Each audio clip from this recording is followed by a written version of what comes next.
Baik, langsung saja kita mulai analisis dengan menggunakan sampel S. Nah, yang pertama yaitu kita membuat folder untuk new project-nya dulu. Karena di sini saya sudah membuat foldernya, maka langsung saja import data file. Nah, di sini kita milih untuk tipe datanya yaitu CSV. Nah, masukkan filenya. Nah,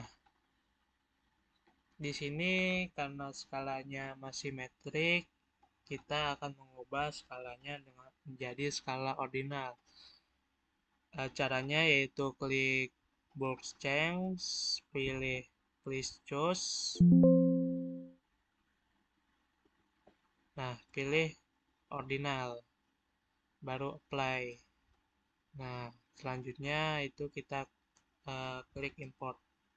Nah, bisa kita lihat di sini untuk indikator-indikatornya total dari indikator ada 10 dan juga sampelnya ada 120.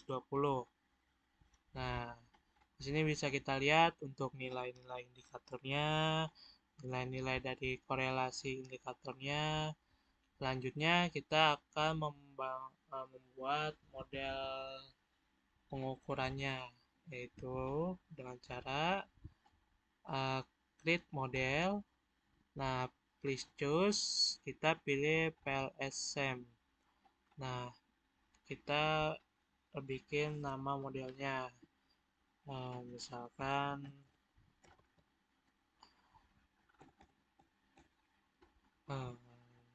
data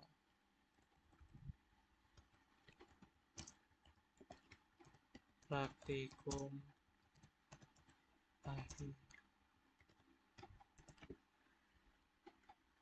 Nah, kita pilih untuk nama modelnya yaitu data praktikum akhir ADB. Klik save.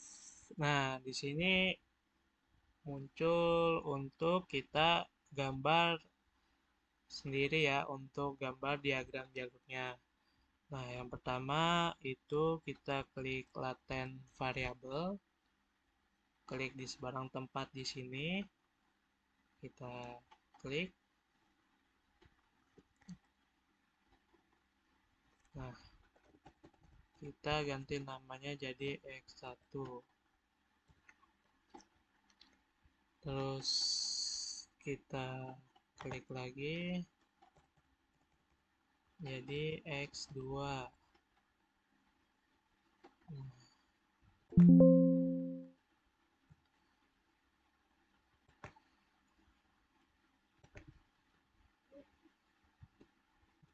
Terakhir kita bikin latent variable untuk variabel Y nya.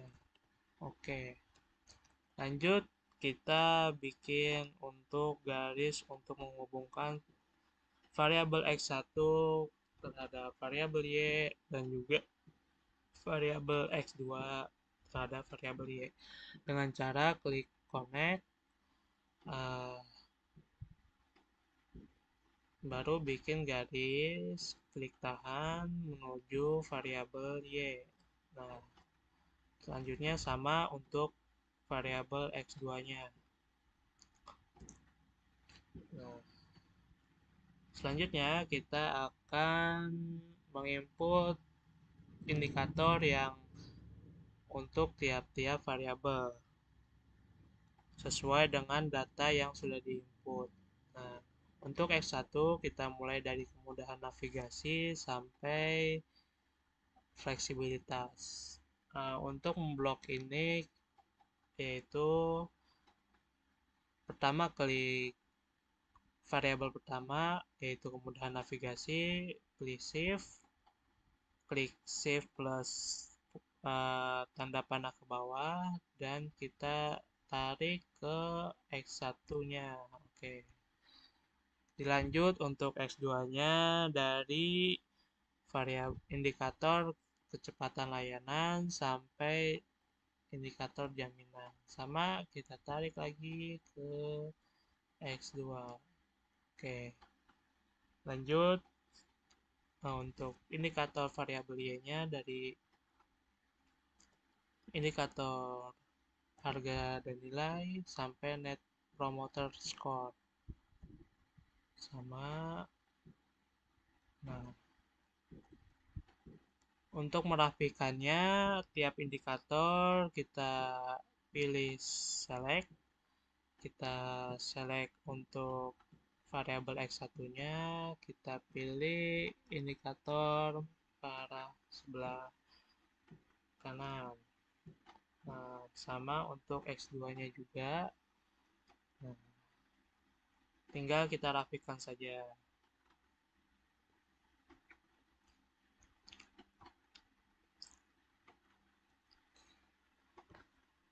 Oke, selanjutnya kita akan membuat model pengukuran tiap indikatornya nih.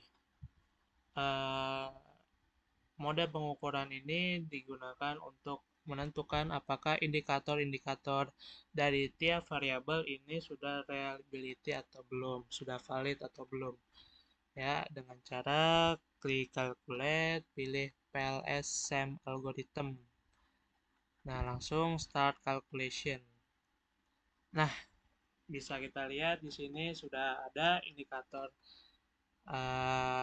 tiap nilai dari indikatornya. Nah, angka yang menunjukkan 0,922, 0,821, 0,921, 0,865 ini merupakan outer loading dari tiap indikatornya. Di sini kita bisa lihat secara rinci di PLSM algorithm untuk dari 4 indikator, yaitu indikator reliability, internal consistency reliability, dan conversion validity, dan discriminant validity. Caranya kita lihat untuk outer loadingnya. Klik outer loading. Nah, bisa kita lihat nilai outer loading dari tiap-tiap variabel. Nah, salah satu kemudahan dari SAMPLS ini dari algoritmanya itu apabila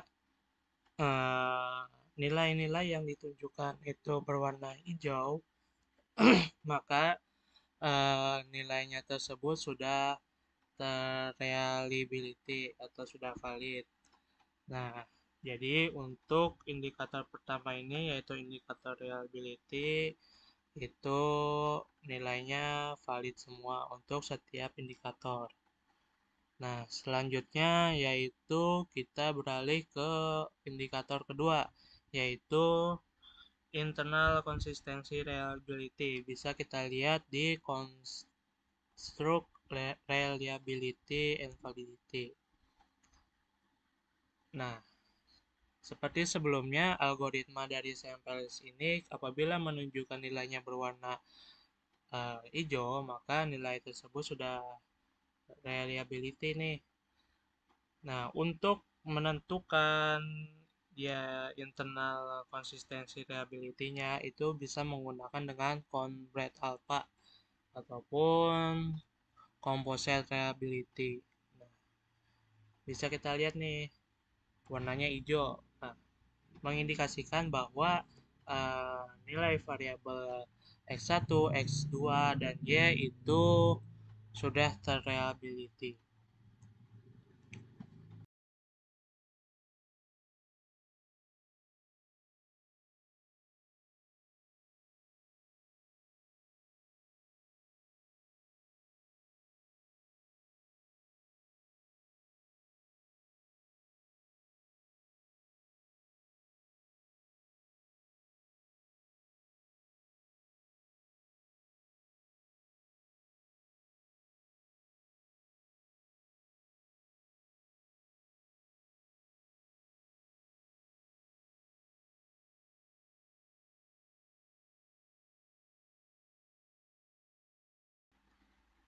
Nah, dan untuk indikator ketiga itu yaitu convergent validity bisa dilihat melalui nilai AV-nya.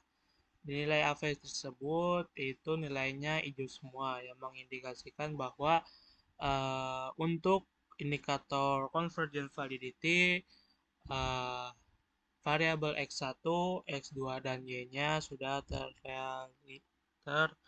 terreliability. Nah, selanjutnya itu indikator terakhir yaitu bisa kita lihat melalui discriminant validity. Nah,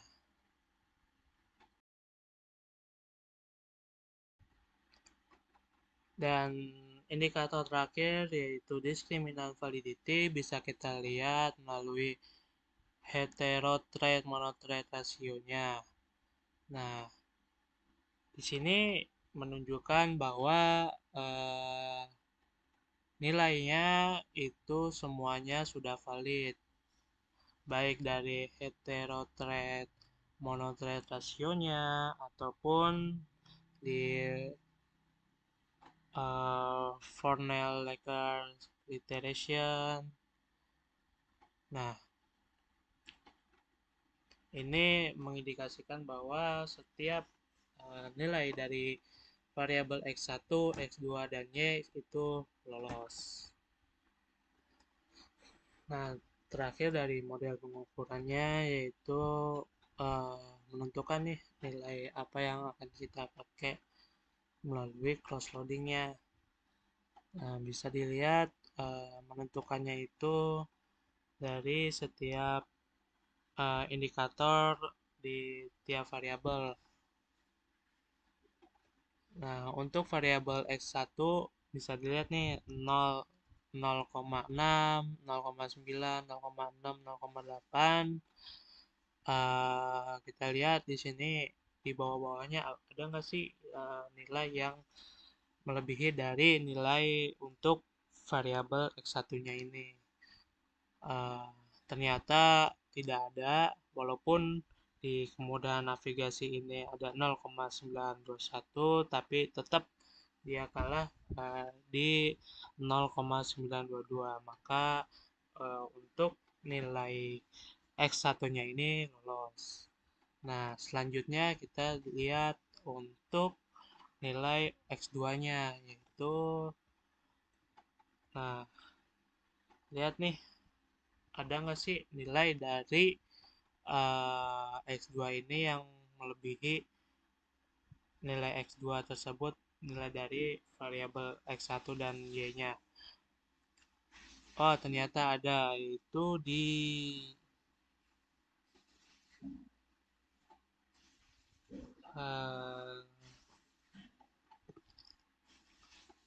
maaf, ternyata di sini karena paling gedenya di 0,895 maka lolos karena semuanya itu berada di nilai 0,847 dan juga 0,627 dan juga 0,864. Ini masih dikategorikan belum cukup untuk lolos. Nah, selanjutnya yaitu kita menentukan nilai Y-nya ini, yaitu ada 0,483, 0,895, dan juga 0,592. Bisa kita lihat untuk nilai-nilai atasnya, dan ternyata sama halnya dengan nilai X2 untuk nilai Y ini belum cukup lolos.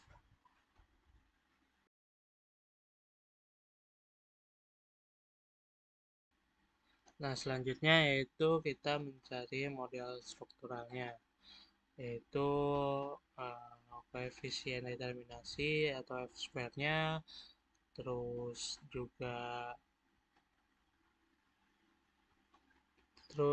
ada uh, uji koelinearitas, dan terakhir yaitu uji signifikansinya.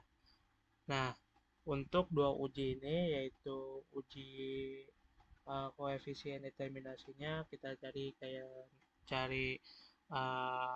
R square-nya dan juga nilai F-nya itu bisa lewat PLS SEM.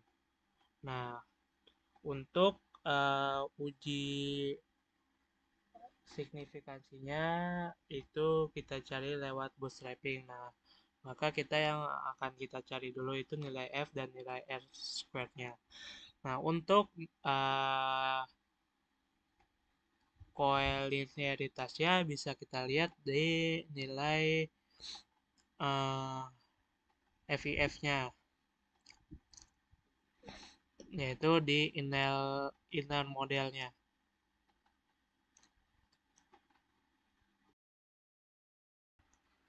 Nah, bisa dilihat untuk nilai FIV-nya ini bisa kita lihat dari inner model dari matriks ataupun listnya. Nah, di sini ada dua nilai karena kita menggunakan dua variabel yaitu x1 dan juga x2. Nah, dilihat ternyata dari nilai tersebut tidak ada yang mendekati angka 2, jadi tidak ada koliniaritasnya.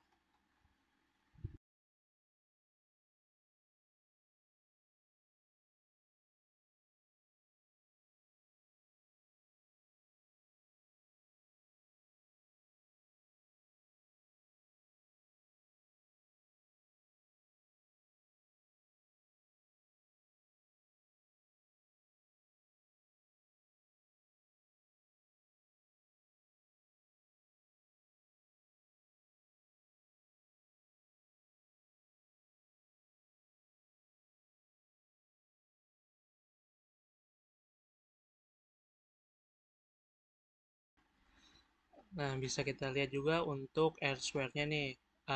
Bisa kita interpretasikan R square-nya itu 0,612, maka 61,2%. Jadi, diinterpretasikan bahwa variabel Y itu bisa dijelaskan melalui variabel X1, X2 itu sebesar 61,2%. Nah, untuk sisanya yaitu 38,2% itu bisa dijelaskan melalui variabel di luar variabel X1 dan X2-nya. Nah, selanjutnya kita lihat nih untuk nilai F square-nya.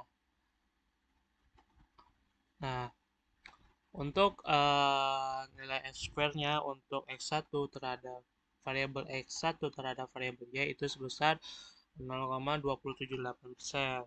Untuk X2 itu terhadap Y 0,159. Nah, bisa dilihat juga nih, ternyata pengaruh yang paling kuat itu variabel X1 terhadap Y. Nah, sedangkan yang paling lemah itu X2 terhadap Y.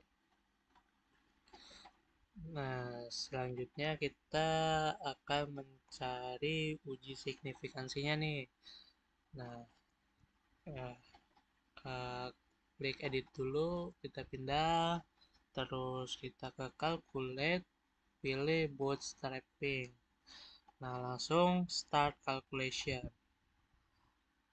Nah, kita pilih untuk structural modelnya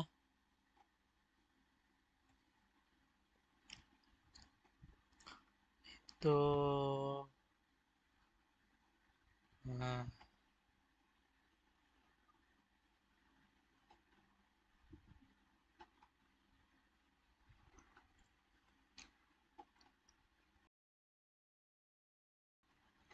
Nah, bisa dilihat juga dari nilai p-value-nya, nilai p-value terhadap x1, nilai p-value dari x1 variabel x1 terhadap y itu 0,0 nih, yang mengindikasikan bahwa p-value kurang dari nilai alfanya, maka bisa diinterpretasikan bahwa tolak uji signifikansinya ini tolak K0, yang berarti variabel X1 memiliki ada hubungan terhadap variabel Y sebesar 0,479. Nah, sama halnya dengan variabel X2 terhadap Y, nilai p-value-nya 0, yaitu jadi tolak hard 0 dikarenakan p-value-nya kurang dari nilai alfanya. Jadi ada hubungan antara variabel X2 terhadap Y. Nah, untuk hubungannya tersebut nilainya sebesar 0,362.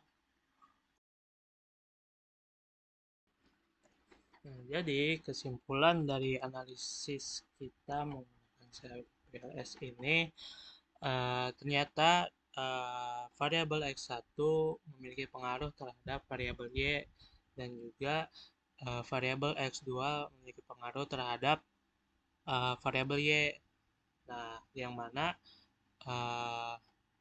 kekuatan pengaruhnya ini ternyata lebih kuat variabel X1 ketimbang variabel X2, yang mana nilai variabel X1 itu 0,479, yang berarti 47,9%, dan juga X2 memiliki nilainya 0,362 atau 36,2%.